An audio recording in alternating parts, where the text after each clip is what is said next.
नमस्कार विद्यार्थी मित्रों, आज आपण इयत्ता 6वी गणित विषयाचे पहिले chapter basic concept in geometry हे आपण पाहणार आहोत। बेसिक म्हणजे मूलभूत, कन्सेप्ट्स म्हणजे संबोध, इन जॉमेट्री म्हणजे भूमितीतील। या ठिकाणी आपण बेसिक कन्सेप्ट्स इन जॉमेट्री हे पाहणार आहोत।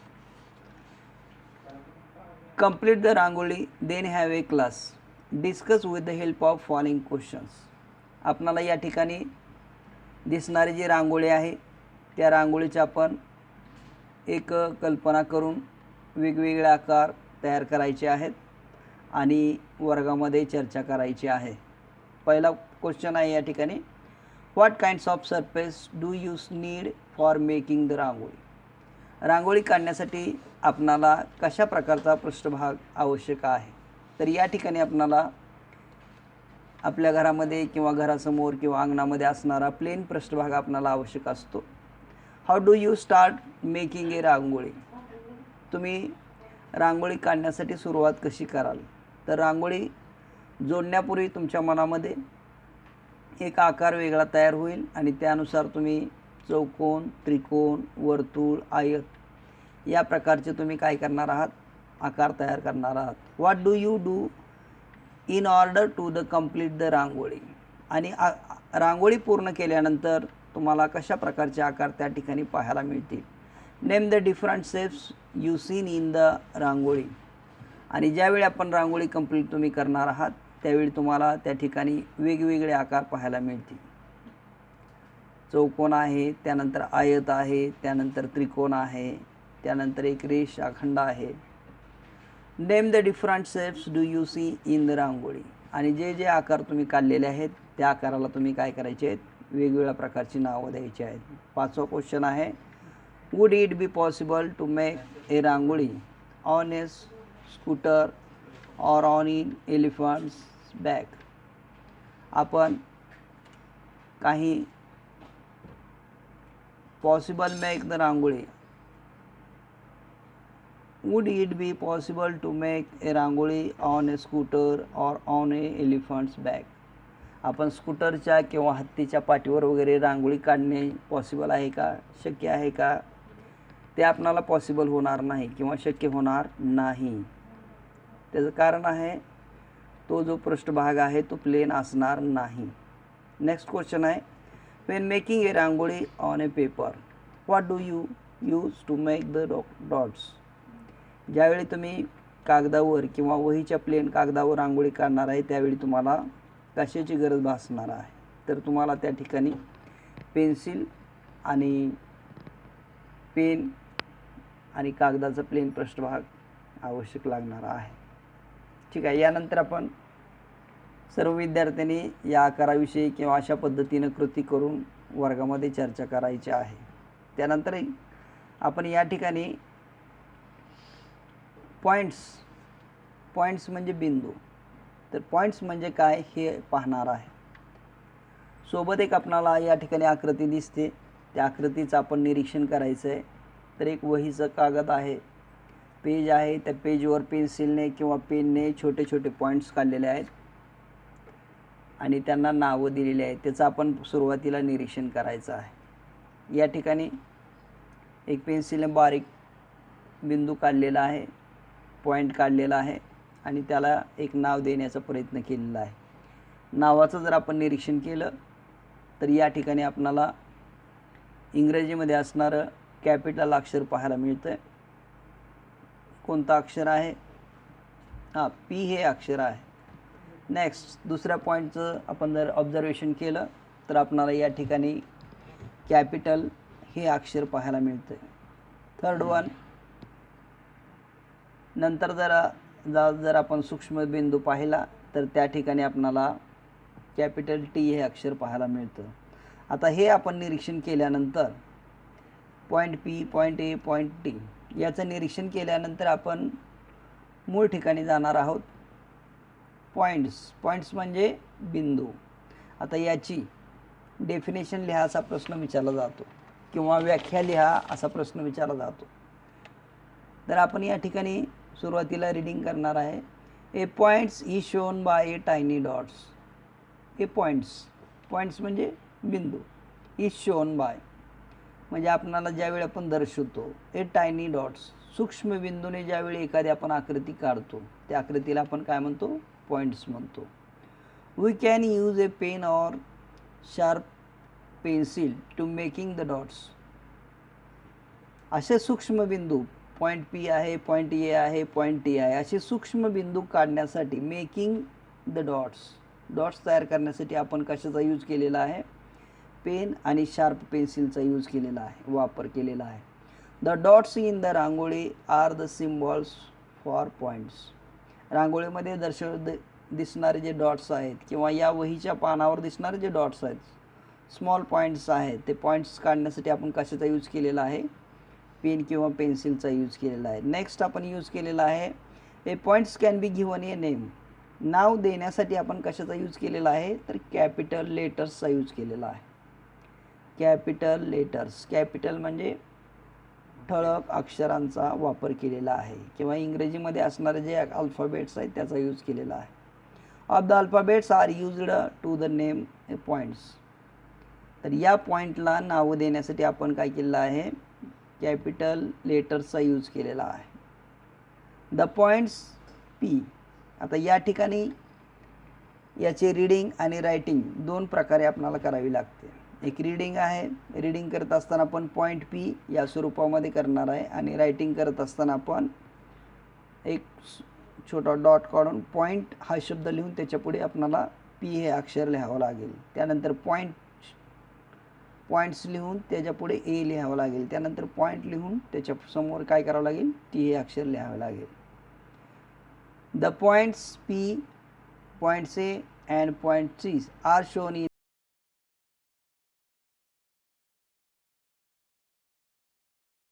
म्हणजे रेषा. या दोन्ही घटकाविषयी पाहणार आहोत. Take a 2 points A and B on a sheet of paper and join them using a ruler. आपल्या वहीच्या कागदावर पॉईंट ए, बिंदू ए अँड पॉईंट बी, बिंदू बी हे घ्यायचे आहेत. शीट ऑफ पेपर, कागदावर काय करायचे आहेत? 2 बिंदू घ्यायचे आहेत. त्यानंतर joint them using a ruler. Joint म्हणजे जोडणे. देम यूजिंग रुलर, पट्टीचा वापर करून ते 2 बिंदू काय करायचे आहेत? कनेक्ट करायचे आहेत, जोडायचे आहेत. We get the straight line A B. आपणाला एक रेषाखंड मिळणार आहे. त्या रेषाखंडाचं नावाचं जर आपण निरीक्षण केलं, स्ट्रेट लाईन ए बी. हा पॉईंट आहे ए आणि हा पॉईंट आहे तो B. Segment A B. Can we extend this line further on the side of point B. Point B पासून जर ही लाईन आपण जर अशी पुढे वाढवली किंवा पॉईंट ए पासून जर ही लाईन आपण पुढे वाढवली, हे पहा, can we extend this line further on the side of point B. Point B पासून ही लाईन जी आहे ते आपण अशी पुढे काय करायची आहे? एक्सटेंड करायची आहे. On the other side, on the side of point A. Point A पासून सुद्धा आपण काय करायचे आहे? हाऊ फार कॅन वी एक्सटेंड इट. जास्तीत जास्त आपण ही किती लाईन वाढवू शकतो? We can extend the line in both direction till the edges of the paper. जोपर्यंत आपण वहीचं पान आपलं आहे जिथपर्यंत आहे तिथपर्यंत आपण काय करू शकतो? वाढवू शकतो.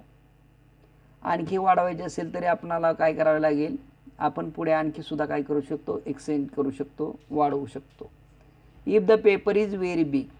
त्यासाठी मात्र आपणाला काय करावं लागेल? छोट्या वहीचा कागद घेण्याच्या ऐवजी एक मोठा पेपर घ्यावा लागेल. The line can be very long. आणि हे आपण रेषा काय करू शकतो? काढू शकतो. आता आपण थोडी कल्पना करायची आहे. जर हेच रेषाखंड जर आपण पृथ्वीच्या पृष्ठभागावर जर काढला, पॉईंट ए आणि बी, समजा एक अंतर आपण घेतलं.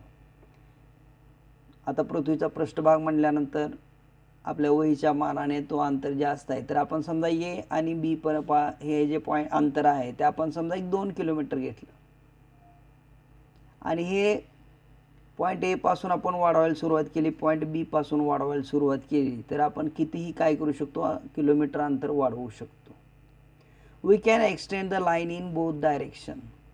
दोन्ही दिशेला जर आपण हे रेषा जर वाढवली, till the edges of the paper किंवा till the edges of the earth plane, पृष्ठभाग, पृथ्वीचा पृष्ठभाग. If the paper is very big, if the line can be very long. तर पृथ्वीच्या पृष्ठभागावर आपण काय करू शकतो, लाईन अतिशय जास्त काळ लांबीची काढू शकतो. How long would be the line be on a playing a field.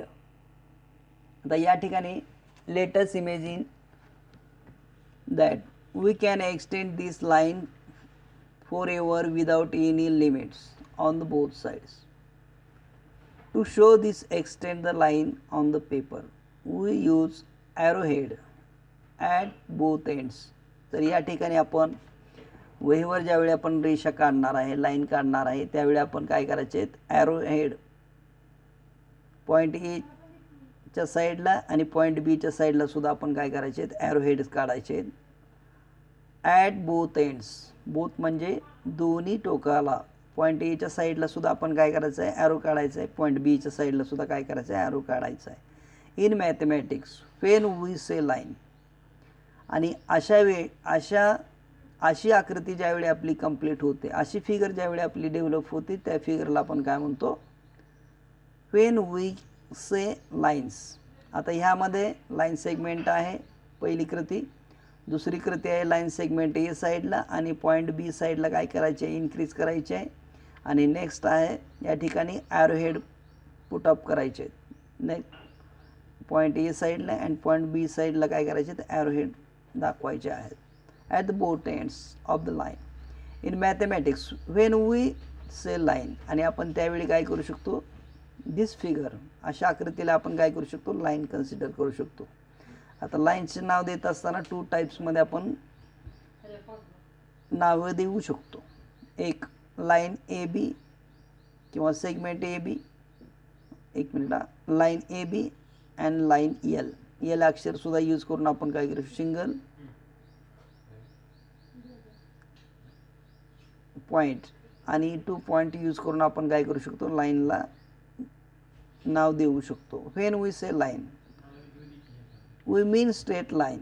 The first line that we drew was only from point A to point B.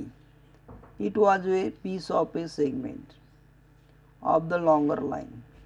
ही जी longer line आहे, त्या longer line चा small piece जो आहे तो point A and point B. A line segment has 2 points showing its limits. हे point A आणि point बी मधलं जे डिस्टन्स आहे ते कसं आहे, लिमिटेड आहे. आपण वहीवर जर घेतलं तर आपण 2 centimetre, 3 centimetre, 4 centimetre, 5 centimetre, 6 centimetre घेऊ शकतो. A line segment has 2 points shown its limits. They are called end points. आणि हे जे पॉईंट ए आहे आणि पॉईंट बी आहे त्याला आपण एंड्स पॉईंट म्हणतो, टोकाचे बिंदू. We write the segment A B, आणि सेगमेंटचं नाव लिहित असताना किंवा रेषाखंडाचं नाव लिहित असताना आपण सेगमेंट ए बी असं नाव देतो. A line segment has 2 points shown its limits, आणि या ठिकाणी मर्यादा पडते. They are called end points. We write line segment A B, आणि आपण त्याला लाईन सेगमेंट ए बी असं लिहितो.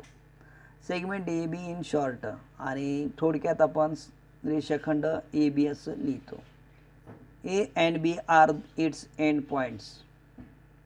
ए line is named using a small letters or by using any 2 points on the line. Line L has been shown along sides. Its name can be also be written as line PQ